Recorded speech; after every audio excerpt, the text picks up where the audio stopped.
Hi everyone, the Spiderman here. Well, it's 12:40 AM in the UK here, and I was just going to bed, and look who's flipped over. It's my Acanthoscurria Geniculata.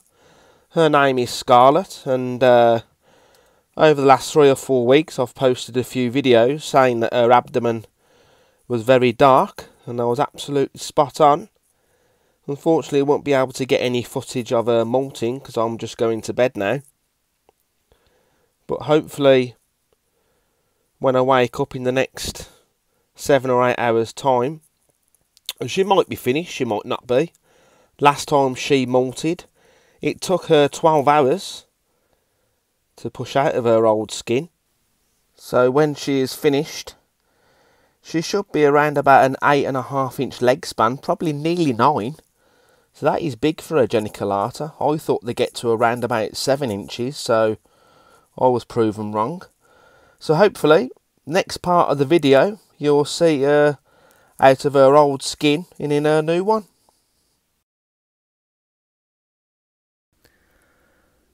Well, there you go, ladies and gentlemen. As it's just said, 12 hours later, and she is freshly molted. I do apologise I couldn't get no footage. It's a little bit difficult trying to get footage with an iPhone. There's a few issues you've got to worry about. Is storage space on the iPhone, and you've got to watch that my iPhone doesn't overheat as well because of the flash.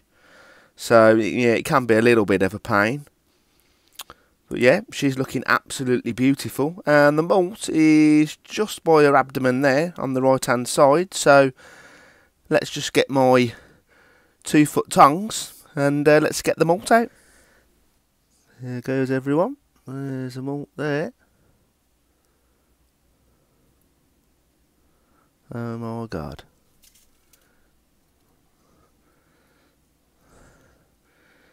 There's a little bit annoyed, but she should be okay. There we go.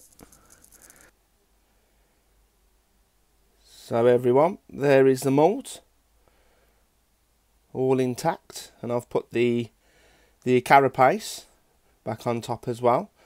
So if I just get my hand and put it next to the molt, you can see how big the molt is.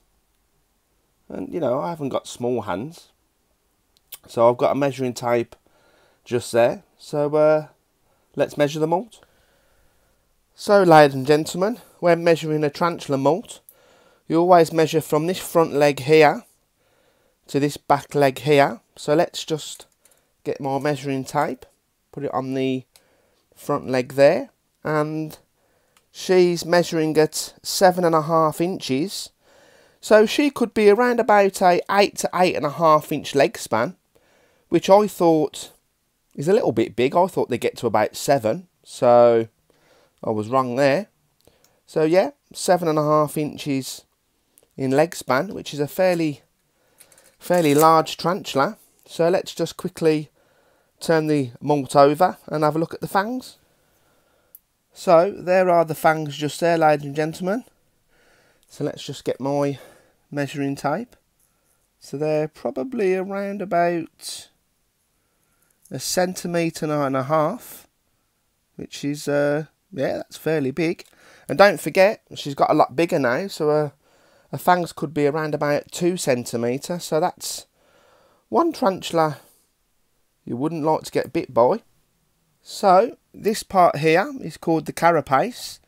So if I just take that off, you'll see where the legs, the pedipalps and the clausuri used to be. So the clausuri used to be here, and then you got the pedipalps just here, either side. And then you got 1, 2, 3, 4, 5, 6, 7, 8 legs, 4 on each side. So yeah, that's the molt of the Acanthoscurria Geniculata. And let's quickly see how she's getting on. So there's the water dish, everyone, and I've just filled it up and let it overflow a little bit. So she's gone inside her hide. She's just there. I've got to use my flash because of the reflection off the glass if I use my flash on my iPhone. So what I'll do is now, guys, I'll leave her for at least 2 weeks, let her body harden up, and I'll give her a feed. So I hope you enjoyed this video, everyone, and thanks for watching, everyone.